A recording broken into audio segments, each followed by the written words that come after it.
That's right. For the 2-year anniversary of the channel, I'm finally gonna do it.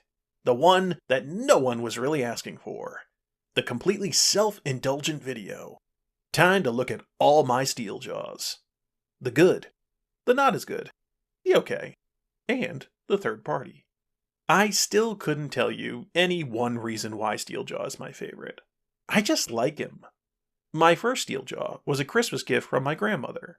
She'd gone to a hobby shop in the early 90s with a list of figures, and I can only assume slapped it on the counter and said something like, "I have no idea what the hell these are, but my grandson wants them."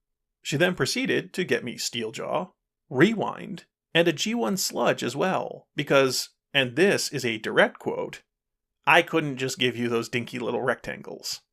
My grandma is awesome. The original Steeljaw is a pretty simple figure. A standard micro cassette. You unfold the legs, slide out the back, and pop the head out. The different variations over the years means you can find a Steeljaw to fit your style. Or you could become an obsessive fan and get them all.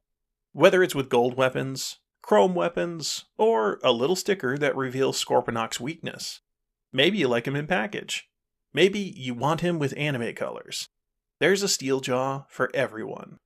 His elegance is in his simplicity, making him a perfect companion to Blaster. Popping open the cassette door and getting to the fun quickly is what G1 Steeljaw was all about. My love of Steeljaw goes beyond the figure itself.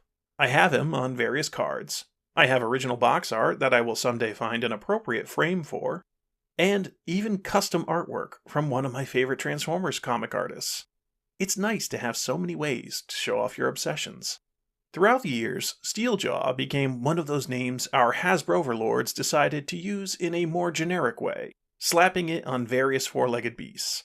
But I'll say one of my favorites, as silly as it is, was the concept Steeljaw from Dark of the Moon. In my personal life, I'm more of a dog person, so this slobber monster just made me laugh. The figure came with Human Alliance Leadfoot, which broke in half when I tried to transform it.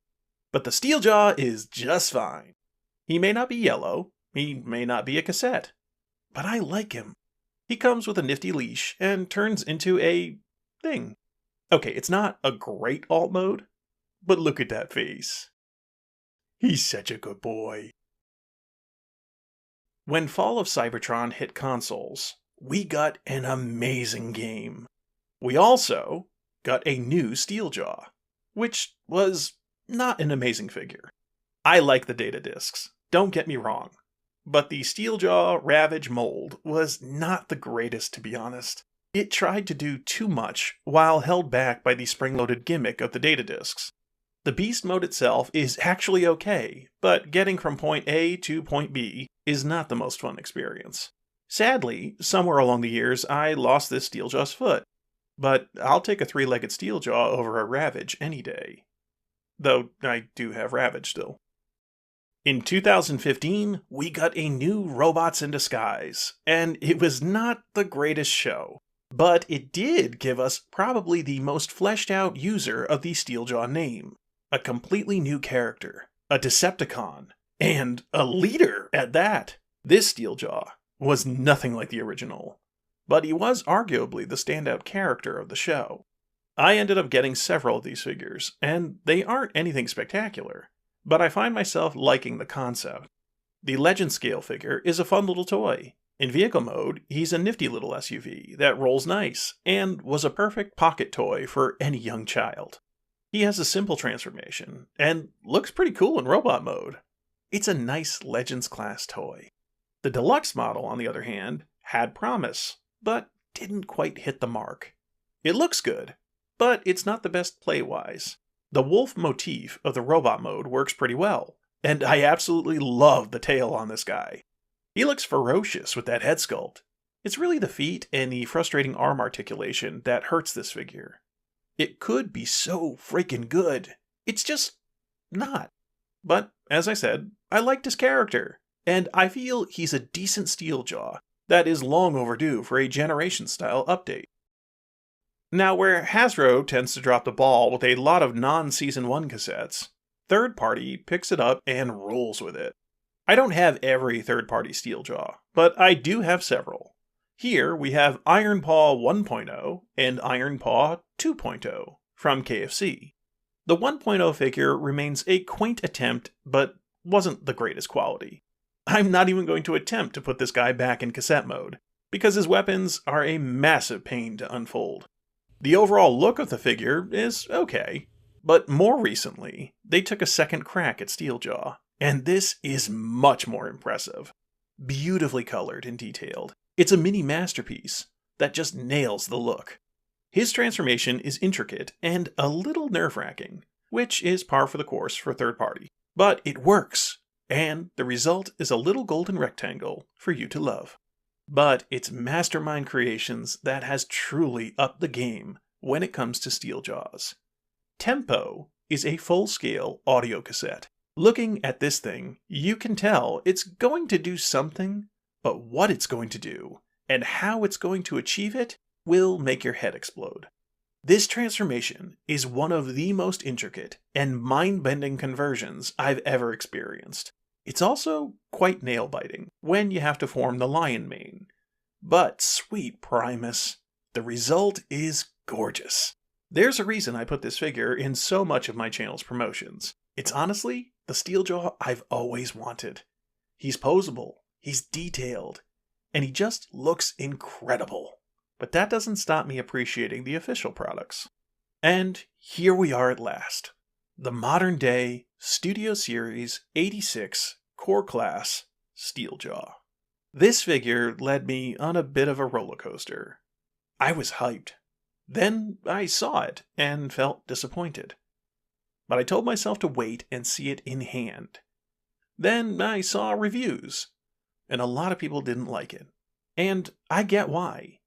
He's very small, even for a core class. His cassette mode is a cassette, mostly in name, and he also parts forms.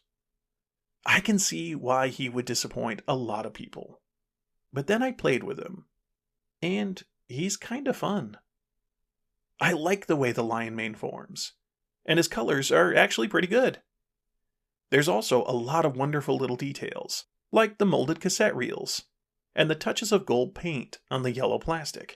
Yes, I wish he had more leg articulation, and I really wish they had at least found a way to integrate the lion back and tail into the actual figure.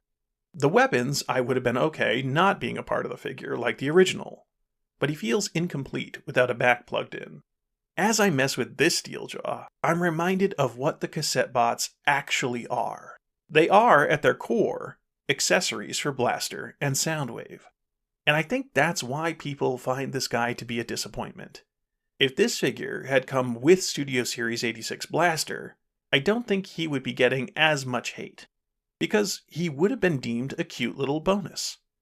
But instead, they opted to release him solo, and that leads to more critical reviews, because you essentially paid $10 to $12 for an accessory, not a 2-pack like back in the day, and not part of a set. Just one lone little rectangle that parts forms into a lion and comes with a golden speaker to plug into a figure you hopefully own. It's a hard pill to swallow. And yes, I am biased because I love the character. But I like this little figure. He's fun. These are beautiful. These are neat. These are nostalgic. But this guy is a fun little figure to go with the rest of my fun little figures. And they're all accessories for these fun figures.